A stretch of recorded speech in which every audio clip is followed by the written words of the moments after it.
Hello children, welcome to computer class. Today we are going to learn the part 2 of our first chapter, that is secondary storage devices. In the first chapter we have learned about the primary storage devices and primary memory, about the ROM and RAM. As I already told you, secondary storage devices are the alternative memory devices. Means if we want to store our memory permanently, we will actually use this secondary storage devices. First I will tell you the difference between storage media and storage device. Storage media means our pen drives, CDs, DVDs and memory cards that we use in our phone. They are called devices that we store our memory. But when coming to the storage device, they are the machines. If we have a pen drive, we will put that to our laptop or to a desktop. Then the device is computer and media is pen drive. Okay, so if we have a CD, we will put that in a CD player. CD player is a device and CD is a media.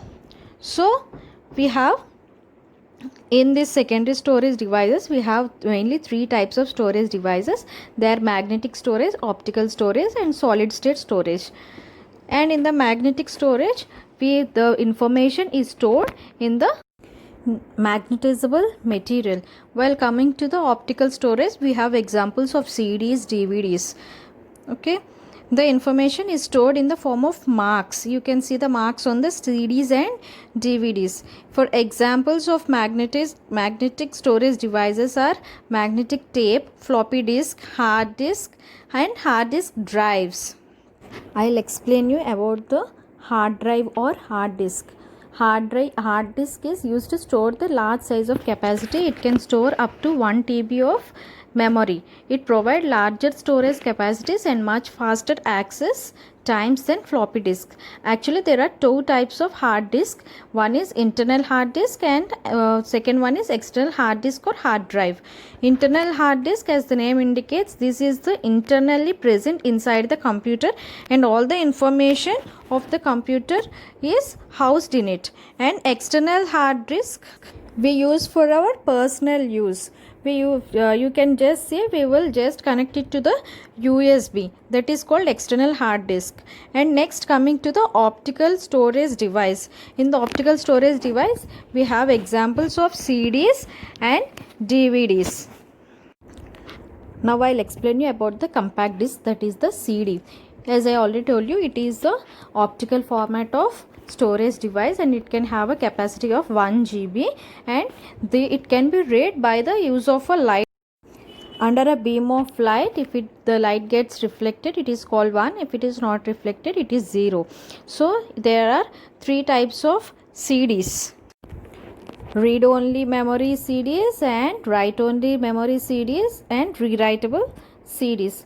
Next, coming to the Blu-ray disc. The newest and most superior type of storage disc is the Blu-ray disc. The storage capacity of the disc equals the combined storage capacity of many DVDs. Usually, it can store up to 25 GB of data.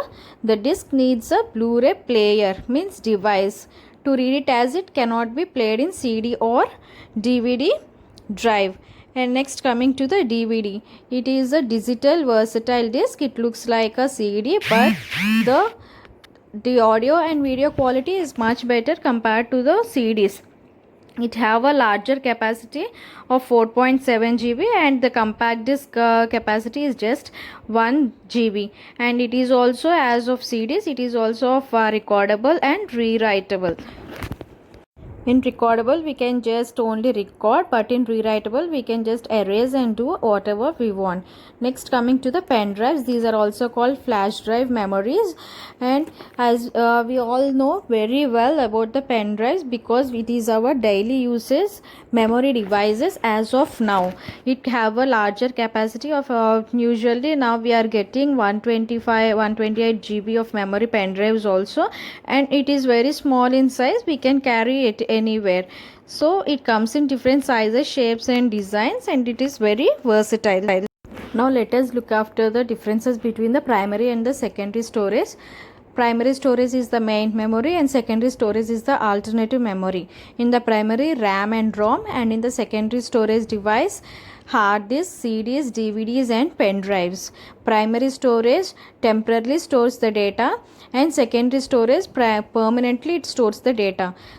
Primary storage is volatile and secondary is non-volatile.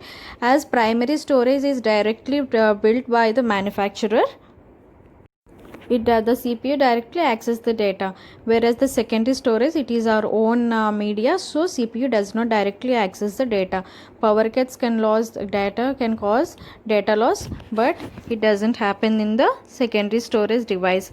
Limited storage of primary, and we can extend our memory up to whatever we want in secondary storage.